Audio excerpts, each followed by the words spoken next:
Hello students, in the last lecture we have discussed about the overview of the cell. Now in today's lecture we are going to see about how the prokaryotic cell is. So we already have the basic idea about prokaryotic cell, that what prokaryotic cell is. We all know that the prokaryotic cells do not have the membrane around the nucleus. It is not having well membrane nucleus. So here we are going to see that how the prokaryotic cells are.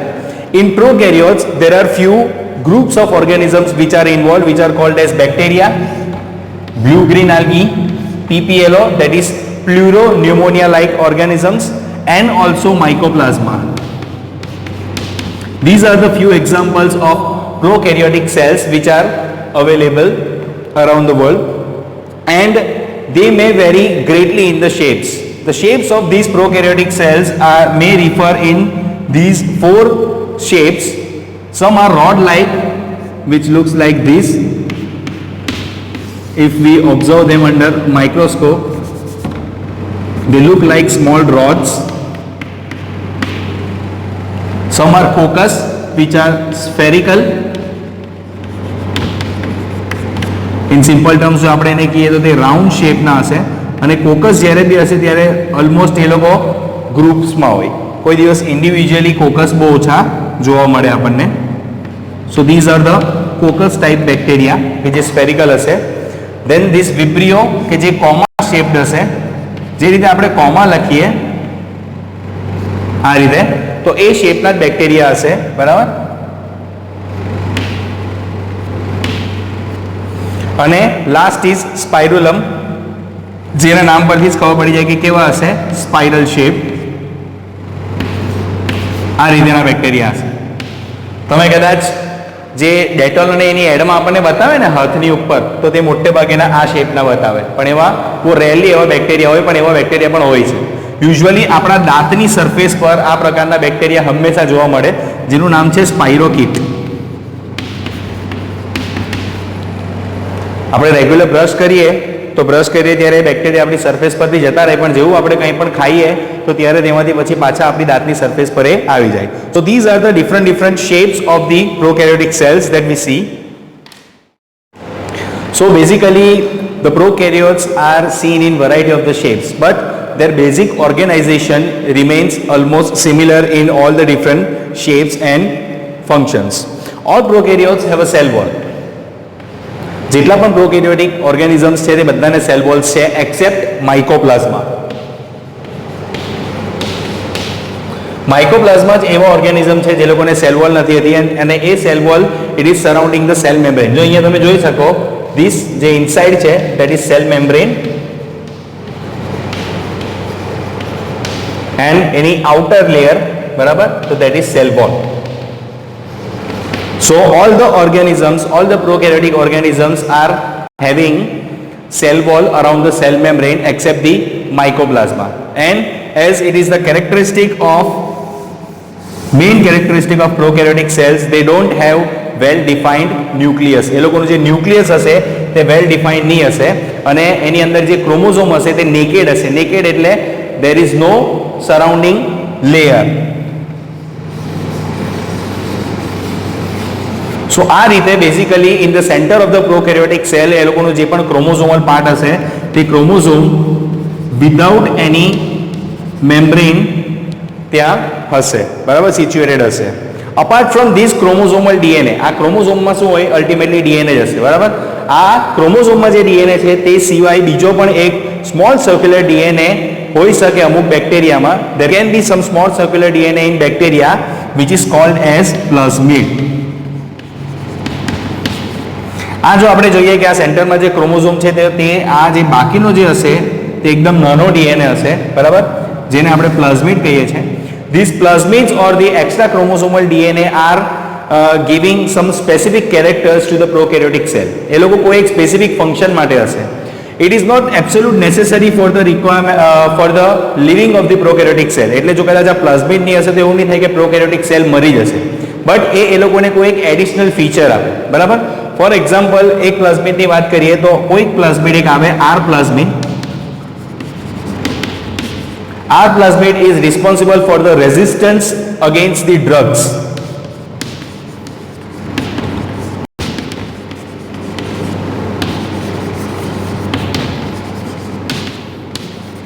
Now we all know that many bacteria can cause diseases, and for the treatment of those diseases we take the drugs or medicines.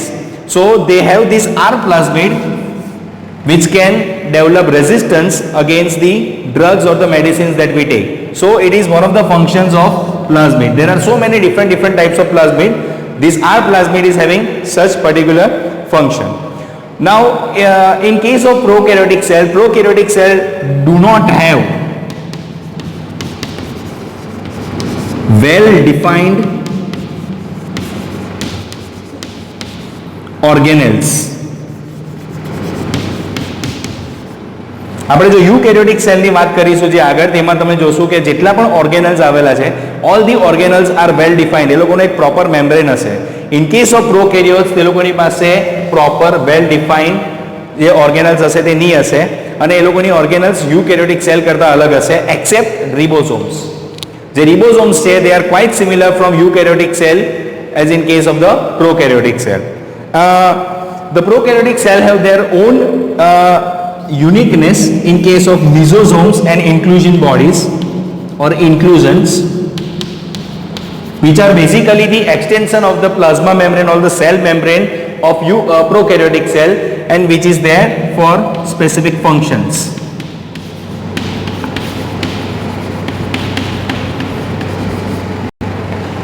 Okay,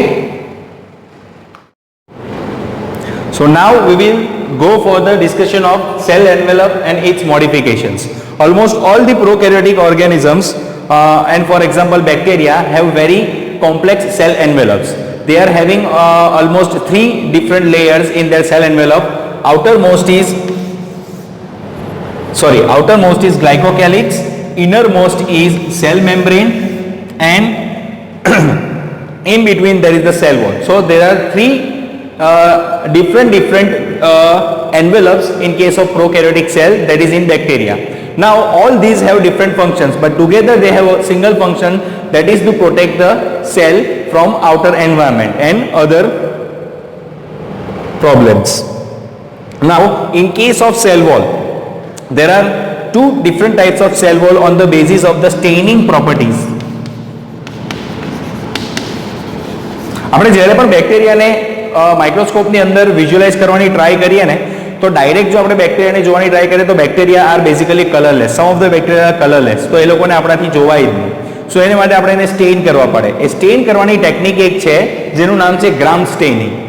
એ ગ્રામ સ્ટેઇનિંગ પરથી આપણે એવું કરી શકીએ કે એના 2 અલગ અલગ type પાડી શકીએ બેક્ટેરિયાના. Those who are gram positive, કે જે લોકો ગ્રામનું સ્ટેઇનિંગ એબ્ઝોર્બ કરી લેશે, તો તે બેક્ટેરિયાને ગ્રામ પોઝિટિવ કહેવાય, બીકોઝ એ લોકોની સેલ વોલની સ્ટ્રક્ચર એ રીતેનું છે કે એનું એક જે સ્ટેઇન છે તે એબ્ઝોર્બ કરશે. And in case of gram negative, those are having the cell walls in which the gram stain is not absorbed, so these are called as gram negative. આપણે next year કદાચ તમને 12th માં આ ડિટેલમાં આવશે કે what is ગ્રામ સ્ટેઇનિંગ, અને પ્રેક્ટિકલમાં આપણે જોઈશું એને. In case of cell membrane, the cell membrane is basically similar to the eukaryotic cell membrane, also in structure wise and in function wise it is also the semi permeable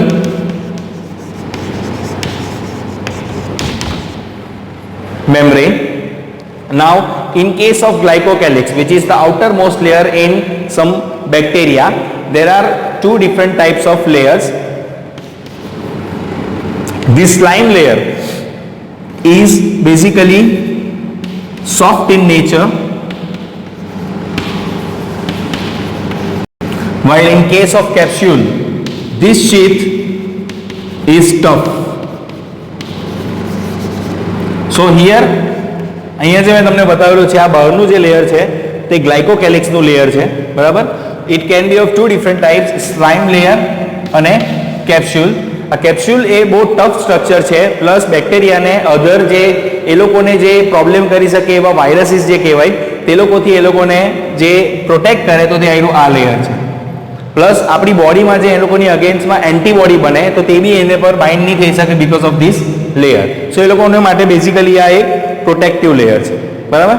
now if we talk about the specific inclusions in bacteria or prokaryotic cell, we have mesosomes. Mesosomes are actually side cell membrane infoldings, cell membrane જ્યારે અંદરની side fold થાય અને એ લોકો specific structures બનાવે તો તે સ્ટ્રક્ચર્સમાં vesicles પણ હોઈ શકે, they can be ટ્યુબ્યુલ્સ or they can be લેમેલે, અને એ લોકોના અલગ અલગ પોતાના ફંક્શન્સ આવે.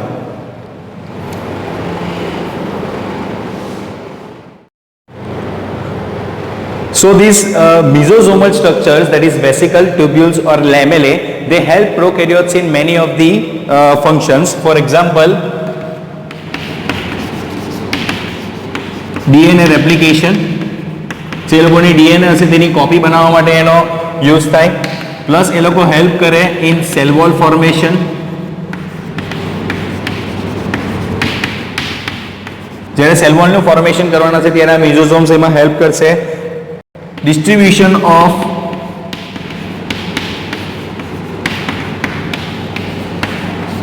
daughter cells,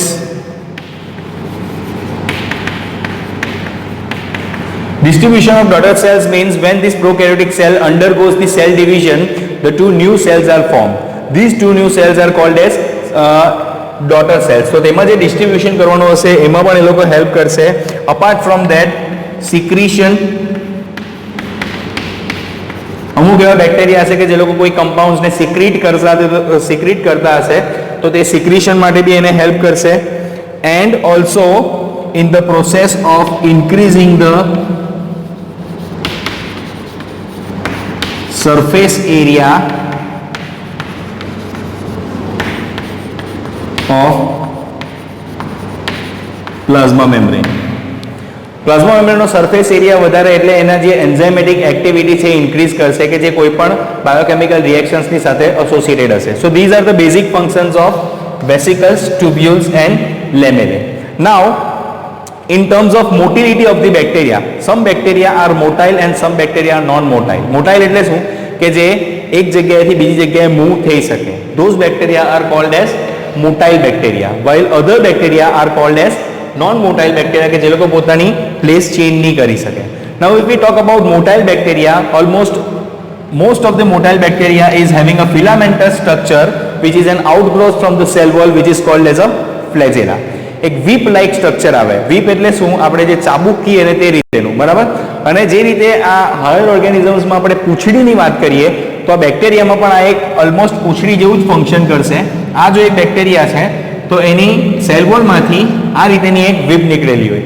જે રીતે આપણે હ્યુમન્સની વાત કરીએ અથવા એનિમલ્સની વાત કરીએ તો એનિમલ્સમાં સ્પર્મ સેલ્સ આવે. ઇન સેમ કેસ એ લોકોને પણ ફ્લેજેલા આવે. In case of bacteria they are also having flagella. The flagella are basically made of three components: filament, hook and basal body. આ filament છે અને અહીંયા hook અને basal body હશે એની, જે ડિટેલમાં તમને નેક્સ્ટ યર અથવા કોલેજમાં ભણવાનું આવશે. અત્યારે આપણે એટલી ડિટેલમાં એને ભણવાનું નથી. નાઉ બીજું એક એક્સટેન્શન છે જે સેલ વોલમાંથી અથવા સેલ મેમ્બ્રેનમાંથી નીકળી શકે, ધેટ ઇઝ કોલ્ડ એઝ પીલાઈ, બરાબર. કે જે બે બેક્ટેરિયાને જોડતું હોય તેવું એક ટ્યુબ્યુલર સ્ટ્રક્ચર છે. એટલે in certain functions of bacteria at that time they form such a tubular structure and they join two bacteria. તો આ જે સ્ટ્રક્ચર છે તો તેને કહેવાય પીલાઈ, બરાબર. કે જે બે બેક્ટેરિયાને જોઈન કરે અને they exchange some of the material between two bacteria. It can be DNA or other things. Most probably they are DNA કે જે એક્સચેન્જ થશે એકબીજામાંથી, બરાબર. Then the last is fimbriae. Fimbriae are small brush like structures around the surface of the bacteria. એટલે આખા બેક્ટેરિયાની આપણે વાત કરીએ તો આ રીતે આખા બેક્ટેરિયાની સરફેસ પર હશે. and their basic function, એ લોકોનું બેઝિક ફંક્શન શું છે કે કોઈક એવી જગ્યાએ કે જ્યાં વોટર ફ્લો વધારે હોય, બરાબર, તે જગ્યા પર જ્યાં બેક્ટેરિયાએ જે સ્ટોન્સ હશે ઓર રોક્સ હશે અંડર વોટર, તો તે લોકોની સરફેસ પર પોતાની જાતને પકડી રાખવા માટે, અટેચ કરવા માટે properly these fimbriae are used. Okay, so this is the basic information about prokaryotic cells. In the next lecture we will discuss about the organelles of bacteria. Okay, thank you.